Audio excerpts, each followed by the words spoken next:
అంత మాత్రం చేత పోనీ వీళ్ళు మనకు లొంగుతారని ఏమైనా ఉందా?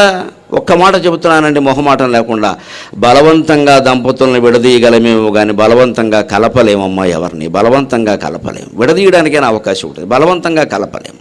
దయచేసి ఇటువంటి పిచ్చి ప్రయత్నాలు ఎవరు చేయొద్దు.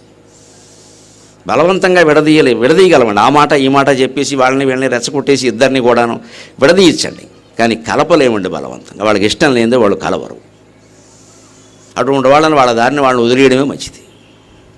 అదే నిజమైన ప్రేమ, మంచిదే. ప్రేమ అంటే వెనకాల బాధ్యత.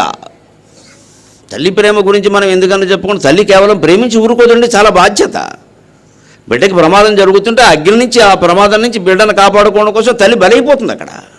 అది బాధ్యత అంటారు. దాని మామూలు ప్రేమ అంటే ఎలాగా? నా బిడ్డకి ఏం కాకూడదు అనేటువంటి దృష్టితో ఆవిడ బలైపోతుంది. అలా అయిపోయిన వాళ్ళు ఉన్నారు, చరిత్రలో ఉన్నారు, ఇప్పటికీ ఉన్నారు అలాగా. అది